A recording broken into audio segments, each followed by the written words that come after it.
everybody, welcome to Cooking with Mentor. Great to see you all back here again. Now, guys, in order to do good cooking, you need a couple of things. You need fresh ingredients and you need a clean kitchen. I'm just kidding with you guys.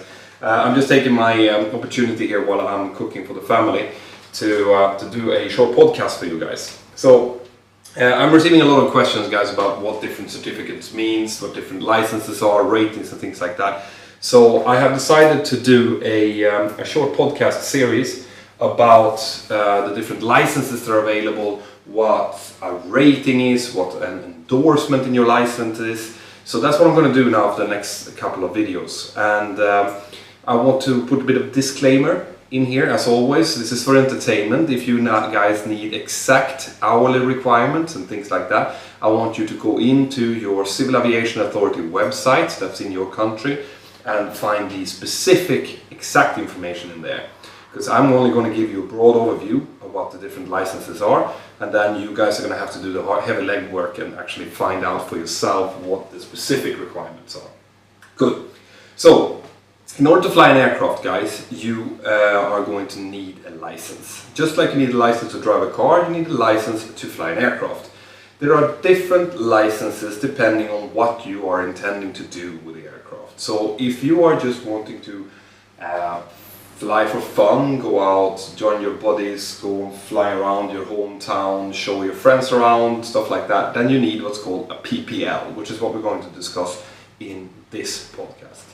If you are going to actually work professionally with your aircraft, then you are going to need at least a CPL, which is a commercial pilot license. And then if you are going to be a captain on a passenger aircraft, you are going to need an ATPL. So all of those are going to be covered. I'm also going to talk a bit about type ratings, MCC course and MPL.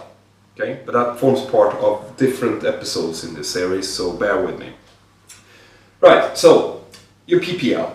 That's the first type of license that you can get, and it's the simplest type of license. There are some sub-licenses as well for microlights, for ultralights and things like that. I'm not going to go into this. I'm just going to keep myself to the standard licenses that are out there. If you just want to fly around your home, show your friends around, stuff like that, but you're not going to charge or work professionally as a pilot, then you can get a PPL. A PPL, in order to get a PPL, you will go to flight school. It might be a big international flight school, or it might be just a small flight school that you can find in your local airport. Most of them who has a flight school will offer PPL training. Okay. PPL training will take you a minimum of 45 hours of instructional flights, and at least out of those 45 hours, at least 10 out of those hours are going to have to be solo flights, which means you flying without an instructor on board. Sorry, I'm just going to put this on into the oven. There we are. So, most people would need more than 45 hours. So most people, from what I remember and what I can find out on the internet, will need about 60 to 70 hours. So when you're calculating the cost of your PPL, count on 70 hours of instructional flight at least. Okay. Once those 70 hours are done and your 10 hours of solo flights, and your instructors have signed off all of the required training items, which will form part of your curriculum, then you'll be ready to do the skill test. So you will also have to write, I think it is 7 theoretical exams in different subjects, and then it's going to be an oral exam, which is normally connected to your skill test, and your skill test, which is the last thing you do before you get your license.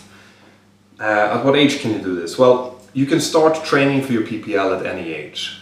This means that if you're 14 years old, you can start doing your PPL training in most countries. This differs between different countries. There are some countries that will allow you to lift your PPL when you're 17 years old, and some countries will require you to be 18 years old in order to lift it. But you can start training at any point, which is why it's great. For example, if you're a parent out there and you're looking for a good gift to your aviation crazy son or grandson, you can actually buy a test lesson for them, no matter what their age is. Okay, that's how I got into this. I got my first test lesson when I was 14, and it was the best present that I have received in my entire life. Okay. So to your PPL, you can attach a couple of things. You can attach something called an endorsement. An endorsement is, let's say that you've been flying a standard Cessna 172 during your training. You got your PPL based on that. And then you want to fly something slightly more advanced. Maybe you want to fly something with instead of a fixed pitch propeller, it has a variable pitch propeller, or an aircraft that has retractable landing gear, or has more than 200 horsepower, or pressurization system. In order for you to do that, you are going to have to be trained on those systems. And you will do that with an instructor. And when an instructor thinks that you know enough, then they are going to sign the endorsement into your logbook and you are fine to fly. Okay. That's different from a rating.